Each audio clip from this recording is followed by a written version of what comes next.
Hi hello friends, എല്ലാ കൂട്ടുകാർക്കും പുതിയൊരു റിവ്യൂയിലേക്ക് സ്വാഗതം.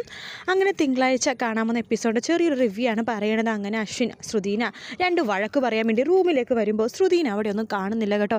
ഇവളിത് എവിടെ പോയി എന്ന് നോക്കുന്ന സമയത്താണ് കർട്ടൻ്റെ സൈഡിൽ ശ്രുതിയുടെ കാല് കാണുന്നത്. ആഹാ, ഇവിടെ ഒളിച്ചിരിക്കുകയാണോ എന്ന് പണ്ട് കൈ പിടിച്ച് വലിക്കുകയാണ്. വാട്ട് ദി ഹെൽ എന്ന് പറയാൻ മുമ്പ് തന്നെ മനോരമയെ കാണുവാണ്.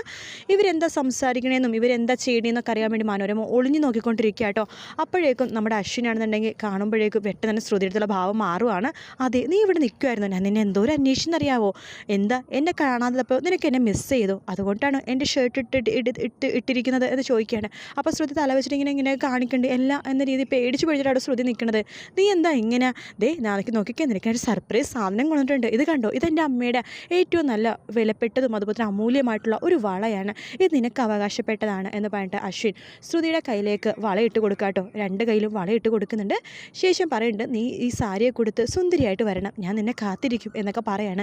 ഇത് കേൾക്കുമ്പോൾ മനോരമ നാണിച്ച് അവിടെ നിന്ന് പോകുക കേട്ടോ. എന്നാലും എന്തൊക്കെയോ ഒരു മിസ്അണ്ടർസ്റ്റാൻഡിങ് ഉണ്ട്, ഞാൻ കണ്ടുപിടിച്ചോളാം, മനോരമ കണ്ടുപിടിച്ചോളാം എന്നൊക്കെ പറഞ്ഞിട്ട് മനോരമ അവിടെ നിന്ന് പോകുന്നുണ്ട്. മനോരമ പോയി കഴിയുമ്പോൾ തന്നെ അശ്വിൻ്റെ സ്വഭാവം മാറുവാണ്. അശ്വിൻ പറഞ്ഞത്, ഞാൻ മര്യാദയ്ക്ക് ഒരു കാര്യം നിന്നോട് പറഞ്ഞോളാം, ഇവിടെ നിന്ന് മനോരമ ആൻറ്റി ഒളിഞ്ഞു നോക്കുന്നുണ്ടായിരുന്നു, അതുകൊണ്ടാണ് ഞാൻ നിന്നോട് ഇങ്ങനെയൊക്കെ പെരുമാറിയത്. നീ ബെഡ്ഷീറ്റ് ബാൽക്കണി കിടന്ന് ഉറങ്ങിക്കഴിഞ്ഞിട്ട് ബെഡ്ഷീറ്റ് എന്താ അകത്ത് കൊണ്ടുവന്ന് വെക്കാത്തത്? ഇനി മേലിൽ ഇത് ആവർത്തിക്കരുത്. കിടന്നുറങ്ങിക്കഴിഞ്ഞാൽ ബെഡ്ഷീറ്റ് അകത്ത് കൊണ്ടുവന്ന് വെക്കണം. ഇത് മനോരമാൻറ്റിക്ക് നല്ല സംശയം ഉണ്ടായിരുന്നു, അതുകൊണ്ട് ആ സംശയം തീർക്കാൻ വേണ്ടി ഞാൻ നിന്നടുത്ത് ഇങ്ങനെ പെരുമാറിയത്. അല്ലാതെ നിന്നോട് എനിക്ക് സ്നേഹമോ ഇഷ്ടമോ ഒന്നും തന്നെയില്ല, ദേഷ്യം മാത്രമേ ഉള്ളൂ, വെറുപ്പ് മാത്രമേ ഉള്ളൂ എന്നൊക്കെ ഇങ്ങനെ പൊട്ടിത്തെറിച്ച് പറയാട്ടോ. അത് കേൾക്കുമ്പോൾ ശ്രുതിക്ക് വല്ലാത്ത വിഷമം തോന്നുന്നുണ്ട്. ശേഷം ശ്രുതി സാരിയെ കൊടുത്ത് ബ്ലൗസൊക്കെ തയ്ച്ച് സാരിയെ കൊടുത്ത് നിലത്തേക്ക് വരുവാണ്. ശ്രുതി നിലത്തേക്ക് വരുമ്പോഴേക്കും ആ സമയത്ത് തന്നെ അമ്മായും വരുന്നുണ്ട്. പിന്നെ അവിടെ വേറൊരു പൊട്ടിത്തെറിയാണ് സംഭവിക്കുന്നത്. അമ്മായി ശ്രുതിനെ കൂട്ടാതെ പ്രീതിനെ കൊണ്ട് മാത്രം വീട്ടിലേക്ക് പോകുന്ന രംഗങ്ങൾ അത് തൊട്ട് മുമ്പിട്ട വീഡിയോയിൽ ഞാൻ ഫുള്ളായിട്ട് പറഞ്ഞിട്ടുണ്ട്. കാണാത്തവരുണ്ടെങ്കിൽ ഒന്ന് കണ്ടു നോക്കാം കേട്ടോ.